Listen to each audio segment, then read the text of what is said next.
என்ன இதுக்குள்ள நின்று நாங்கள் கதைச்சு கொண்டு கேட்டு கதைச்சு கொண்டு நீங்களோ ஆரோட? ஐயோ கடவுளே, எனக்கு ஒன்றும் தெரியாது.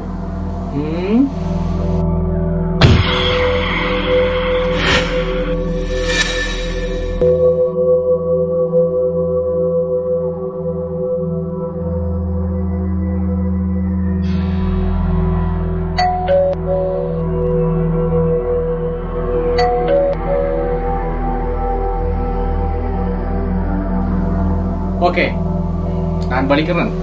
போய் சமைக்கிறார் வேலைப்ப.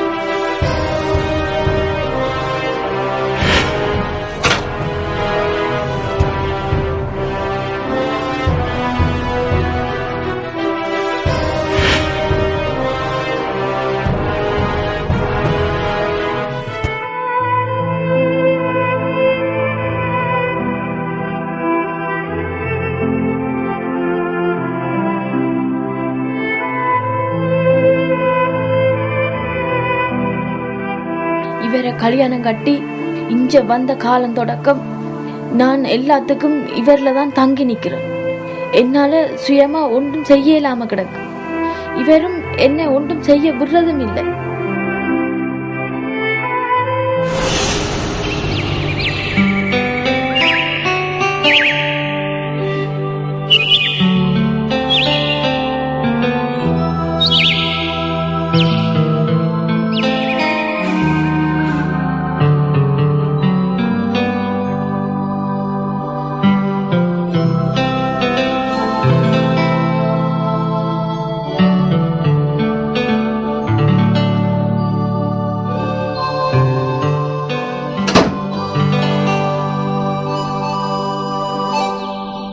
வதனா, வதனா, என்ன செய்து கொண்டிருக்கிறேன்? என்னத்தை இங்க செய்யறது? ஒரே போரிங்கா இருக்குது. ஏன் போரிங்? போர் அடிக்காம இருக்கத்தானே வீட்டுல நிறைய ஆப்ஷன் இருக்கு. ஏன் போரிங்? வீட்டுக்குள்ள இருக்கிறதே போரிங். நான் என்னத்தை செய்யறது? டிவி இருக்குது, ஸ்டோரி பாக்ஸ் இருக்குது, மியூசிக் கேட்கலாம். வீடு முழுக்க உன்னை என்டர்டைன் பண்ணத்தானே எத்தனையோ விஷயங்கள் செய்து வச்சிருக்கிறேன். எத்தனை நாளைக்கு தான் வீட்டுக்குள்ள இருந்து பாட்டு கேட்கறது, டிவி பாக்குறது? எனக்கு எங்கேயாவது வெளியில போய் வரணும் போல இருக்குது. ஓகே, அதுக்கு நம்ம போயிட்டு வருவோம். கோயிலுக்கு போவோமா இல்லையாண்டா ரெஸ்டாரண்ட் எதுக்கும் போயிட்டு வருவோமா? ஐயோ, உங்களுக்கு நான் சொல்றது விளங்கே இல்ல. ஓகே, அப்ப விளங்குற மாதிரி சொல்லு. நீங்க வீட்டுக்கு வந்த பிறகு எனக்கு என்னங்க போறீங்க? நீங்க வேலைக்கு போன பிறகுதான் நான் வீட்டுல தனியா இருக்கல சரியான போரிங். வர வழி இல்ல வரங்க. இதுதான் வெளிநாடு, இங்க இதுதான் வாழ்க்கை. இத சந்தோஷமா வாழ பழகிக்கோ. வேற வழி இருக்குங்க. நாங்கெல்லாம் அதை சரியா பிரயோஜனப்படுத்த இல்ல.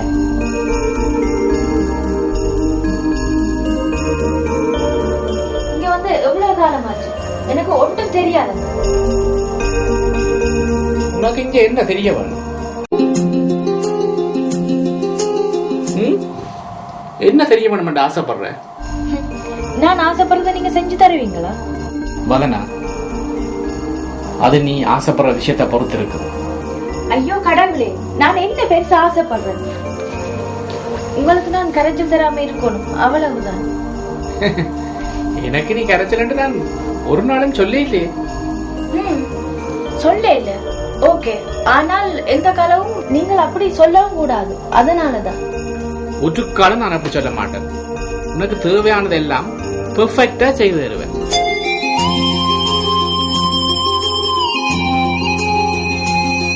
ஓகே, இருந்தாலும் பரவாயில்ல, சொல்லுண்ட ஆசைய. எனக்கு இங்க ஃப்ரெண்ட்ஸ் ஒன்றும் இல்ல. எனக்கு வீட்டை தவிர வேற எங்கேயும் தனியா போக தெரியாது.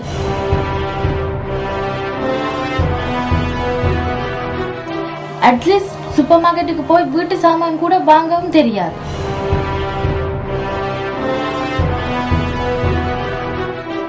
இதுகள் எல்லாம் ஏன் எனக்கு தெரியாதுன்னா இந்த நாட்டு லாங்குவேஜ் தெரியாது. இங்க சேவிக்கிறார்களுக்கு என்ன உரிமை இருக்கு, என்ன சலுகை இருக்குன்னு ஒரு சட்டமும் எனக்கு தெரியாது. இப்ப இதையெல்லாம் சொல்ற, இதெல்லாம் தெரிஞ்சு நீ இப்ப என்ன செய்ய போற? எல்லாம் செய்வேன் நான். உங்களுக்கு கரைச்சல் இல்லாம எங்கட குடும்பத்துக்கு தேவையான எல்லாத்தையும் நானே செய்வேன். எவ்வளவு காலத்துக்கு தான் நீங்கள் முழு குடும்ப சுமையும் தனியே சுமப்பீங்க? உங்களுக்கு நான் சப்போர்ட்டா இருக்க விரும்புறேனுங்க. என்ன பொறுத்தளவில் இதெல்லாம் உனக்கு தெரிஞ்சா அது எனக்கு சப்போர்ட்டா இருக்காது, சங்கடமா தான் இருக்கும்.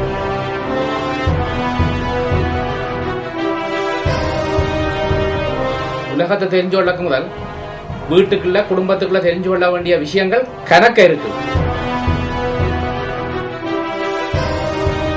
போ, கண்டதுக்கும் ஆசைப்படாம போய் வீட்டு வேலையில செய்து முடி.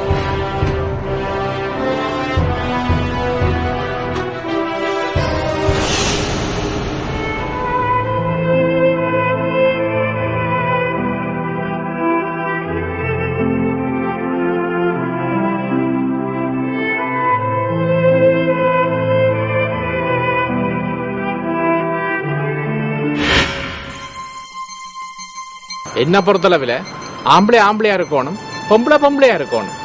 என்னடா நீங்கள் இந்த காலத்துல இருந்து இப்படி காட்சி கொண்டு காலத்தை பொறுத்து கருத்தை மாத்துறதுக்கு நானே மடையன.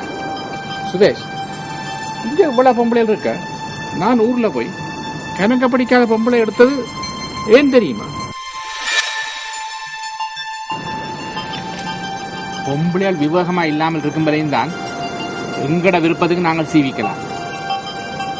எப்ப அவைக்கு உலகம் பிடிபடுதோ அப்ப நாங்கள் அவுட். நீங்கள் சொல்றத பார்க்க நாங்களும் ஃபியூச்சர்ல அப்படித்தான் இருக்கணும் போல இருக்கு. இருந்தால் உமக்குத்தான் நல்லது. நீ கட்டுறேன்டா, ஊர்ல இருந்தா நானே கட்டும். அவைக்குத்தான் இங்க லாங்குவேஜ் தெரியாது. அங்கிருந்து வரவைக்கு சிலவளை இங்கிலீஷ் தெரிஞ்சிருக்கலாம் ஒழிய பிரெஞ்சு, டச், டேனிஷ் நோஸ் தெரிஞ்சிருக்க சான்ஸே இல்லை. லாங்குவேஜ் தெரிய வந்தா அப்புறம் எல்லாம் தெரிய வந்துடும். இவர் தான் கட்ட போறோம், இந்த நாட்டுக்கு தான் போறோம்னு தெரிஞ்சா அவையில் அங்கேயே அந்த லாங்குவேஜை படிக்க தொடங்கிட்டு தானே. வெரி குட், நல்லா யோசிக்கிறேன். இப்படித்தான் யோசிக்க பழகணும். அவை ஆசையில அதை பழக போறோம் செய்ய போறோம்னு கேப்பினோம். கல்யாண புழுகில நீர் ஓமண்டா அப்புறம் எல்லாத்துக்கும் திண்டாட்டம் தான். ஏன் உங்களோட மனசையும் இப்படி எல்லாம் கேட்டவா? ஒண்டா ரெண்டா எத்தனை எல்லாம் கேட்டவள். நான் ஒன்றுக்கும் ஓமன்னே இல்லை. வதனா விசா எடுக்க முந்தி அங்க பிரெஞ்சு படிக்க கேட்டவள். நான் இங்க வந்து படிமன்னுட்டேன். இங்க வந்த அப்புறம் கேட்டவள். என்னங்க ப்ளீஸ் ஏதாவது ஒரு கிளாஸுக்கு சேர்த்து விடுங்களேன். இந்த நாட்டுல சேவிக்க போறேன், அட்லீஸ்ட் லாங்குவேஜாவது படிக்கிறேனே, எனக்கு உதவியா இருக்கும். வீட்டுக்கு மட்டும் இருக்க போற உனக்கு இந்த நாட்டு லாங்குவேஜ் என்னதுக்கு? என்னோட கதைக்க தமிழ் மட்டும் தெரிஞ்சா போதும் தானே. அப்படியே தேவைப்பட்டா என்ன கூப்பிடு, நான் வந்து டிரான்ஸ்லேட் பண்றேன். இங்க வந்த உடனே தனிய வழிகிட்டு தெரிய பஸ் பாஸ், ட்ரெயின் பாஸ் எல்லாம் கேட்டவ. நீங்க நாள் முழுக்க வேலைன்னு திரியுறீங்க. என்ன ஒரு இடம் கூட்டிட்டு போறதுக்கு உங்களுக்கு டைம் இல்ல. நான் உங்களை குறை சொல்லல. எந்த பாட்டுல வெளியில போறதுக்கு பஸ் பாஸ், ட்ரெயின் பாஸ் அதை எடுத்து தாங்களே. பாஸ் எடுத்து தார பெரிய பிரச்சனை இல்லை. ஆனா பாச தெரியாத இந்த நாட்டுல வெளியில போய் நீ சமாளிக்க மாட்டேன். டைம் கிடைக்கிற நேரம் நான் உன்னை எங்கேயும் கூட்டிட்டு போறேன். ஓகே? ஃப்ரெண்ட்ஸ் யாரும் இங்கே இருக்கிறதும் ஆபத்து. வதனாவும் தன் ஃப்ரெண்ட்ஸ்கிட்ட வலிக்கிட்டு போக கேட்டவ. நான் விட்டே இல்லை. ஃப்ரெண்ட்ஸ் மனசை குழப்பி விட்டுடுங்க. என்னோட ஊர்ல ஸ்கூல்ல படிச்ச ஃப்ரெண்ட் ஒரு ஆள் இங்க இருக்கிறாள். அவளோட அட்ரஸ் என்கிட்ட இருக்குது. ஒருக்கா கூட்டிட்டு போறீங்களா? அவளை பார்க்க ஆசையா இருக்குது. வதனா, இங்க குடும்பங்கள் தீர்றதுக்கு மெயின் ரீசன் ஃப்ரெண்ட்ஷிப் தான். ஃபேமிலி ஆயிட்டா ஃப்ரெண்ட்ஷிப்பை கட் பண்ணிடணும். இல்லாட்டி ஃபேமிலிக்கு தான் கூடாது. லாங்குவேஜ் தெரியாதால அவ வேலைக்கும் போயிடாது. பின்ன முழுக்க எங்கள டிபெண்ட் பண்ணி இருக்க வேண்டியதான். நல்ல ஐடியா தான். மனுஷன்மாருக்கு கூட விஷயம் தெரிஞ்ச குடும்பங்கள்ல மனுஷன்மாருக்கு மரியாதையே இல்ல. பின்ன என்ன வேற என்னத்துக்கு? பின்ன என்ன மனுஷி எவ்வளவு கஷ்டப்பட்டு கொண்டும் தெரியாத அவளை வச்சிருக்கிற. எனக்கு இந்த கனவேற தெரியும், மனசுக்கு பயந்தவங்களை.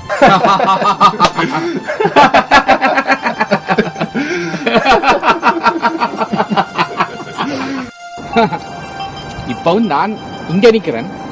எந்த மனசு என்ன கேட்காமல் ஒரு முடிவும் எடுக்கவும் தெரியாது.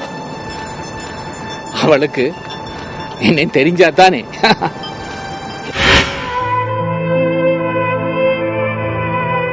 கட்டி வைத்தல் என்பதும் அனுபவ பாதைகளை அடைத்து விடுதல் என்பதும் சுயங்களை எள்ளி நகையாடிவிட்டு அடுத்தவன் அழுகைகளுக்கு உத்தரவிட்டு கிடக்கின்றது.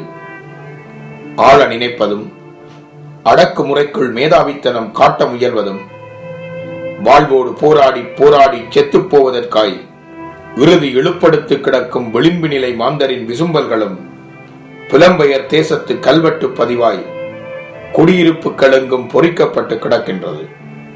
எனவே அந்நிய தேசத்தின் இருண்ட மதில்களுக்குள் அழகிய உறவுகளை அனலிலிட்டு பார்க்கும் என் தேசத்துக்குரியவர்களே, வாருங்கள், இனியாவது நாங்கள் அறியாமை இருள் நீக்கி ஆனந்தம் காண அவசரமாய் புறப்படுவோம்.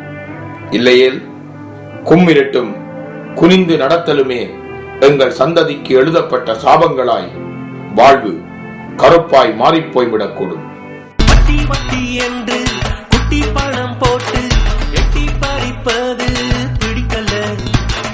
மத்தி மழையராய் மற்ற மனிதரை கூட்டி சிரிப்பது பிடிக்கல.